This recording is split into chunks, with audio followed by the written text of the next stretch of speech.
Hello friends, स्वागत करता हूं आपको अपने channel correct study point Sasaram में। मैं संगम कुमार आज आपके लिए कुछ जियोग्राफी का क्वेश्चन लेकर आया हूं, जिसमें हम आपको बताएंगे नदी के बारे में। तो वीडियो पार्ट बाई पार्ट बनाएंगे, ज़्यादा लंबा नहीं होना चाहिए। तो पहला पार्ट में वीडियो देखेंगे हम लोग। स्टार्ट करते हैं। नदी अपवाह तंत्र से स्टार्ट करेंगे। अपवाह तंत्र क्या? अपवाह तंत्र।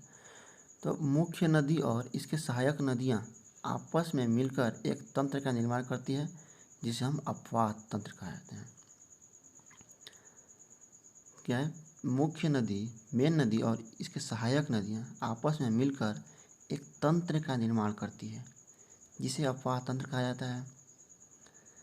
जिसमें मेन नदी, मुख्य नदी अपने सहायक नदियों के सहारे अपने क्षेत्र के संपूर्ण जल को लेकर आगे की ओर बढ़ती है।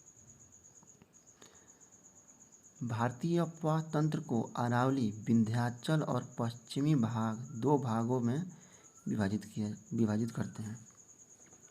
अरावली, विंध्याचल और पश्चिमी भाग दो भागों में विभाजित करते हैं। इनके पूर्वी भाग से निकलने वाली नदियाँ बंगाल की खाड़ी में और इनके पश्चिमी भाग से निकलने वाली नदियाँ अरब सागर में गिरती हैं। इनके पूर्वी भाग से निकलने वाली नदियाँ बंगाल की खाड़ी और इनके पश्चिमी भाग से निकलने वाली नदियाँ अरब सागर में गिरती हैं। भारतीय अपवाह तंत्र के कुल जल का 77% भाग बंगाल की खाड़ी में गिरती है, जबकि 23% अरब सागर में गिरती है। भारतीय अपवाह तंत्र की कुल जल का 77% भाग बंगाल की खाड़ी में गिरती है, जबकि 23% अरब सागर में गिरती है। भारतीय अपवाह तंत्र के नियमों का पालन नर्मदा और ताप्ती दो नदियाँ नहीं करती है।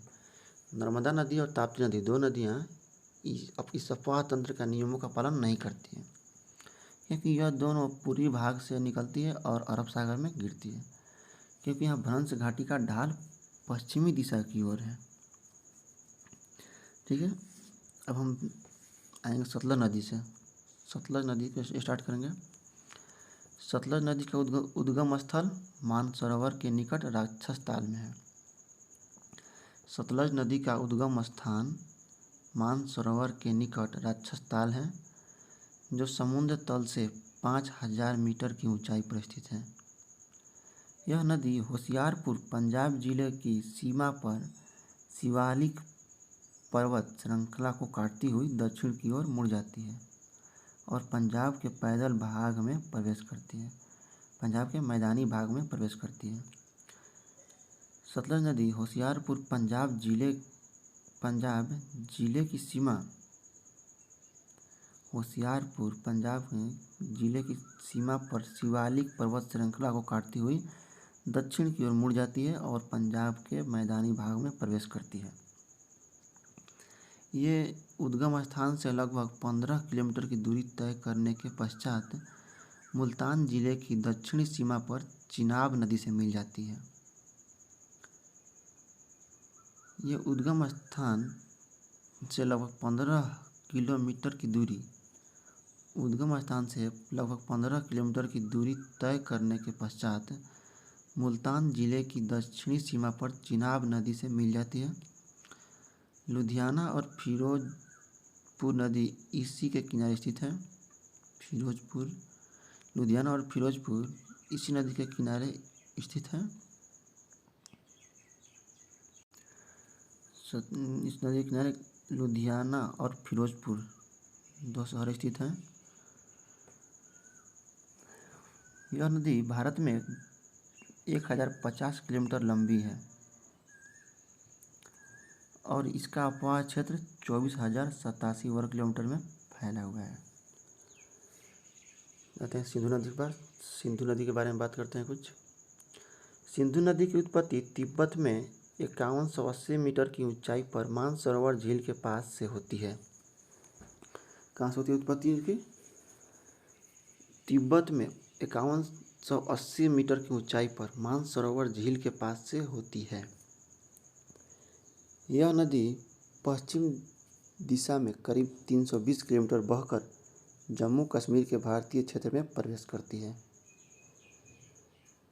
वहाँ तिब्बत से 5180 मीटर की ऊंचाई पर मानसरोवर झील के पास से होती है और यह नदी पश्चिम दिशा में करीब वहाँ से पश्चिम की ओर 320 किलोमीटर बहकर जम्मू कश्मीर के भारतीय क्षेत्र में प्रवेश करती है।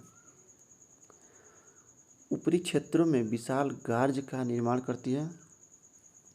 लद्दाख, बाल्टिस्टोन तथा गिलगित से बहती है।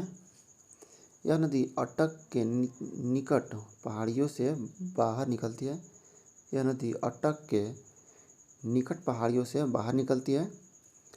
इसकी सहायक नदियाँ निकलती है और इसकी सहायक नदियाँ बनाती है जो सिंधु नदी से मिलती है। इसकी लंबाई 912 किलोमीटर है। तो आज इतना ही जानते हैं, मिलते हैं अगला वीडियो में। उम्मीद है आपको बहुत अच्छा लगा होगा वीडियो, बहुत हेल्पफुल होगा। लाइक कमेंट शेयर करना ना भूलें, साथ ही साथ सब्सक्राइब और बेल आइकन घंटी दबा दें ताकि अगला आने वाला वीडियो का नोटिफिकेशन आपको मिल जाए। तो मिलते हैं अगले वीडियो में। धन्यवाद।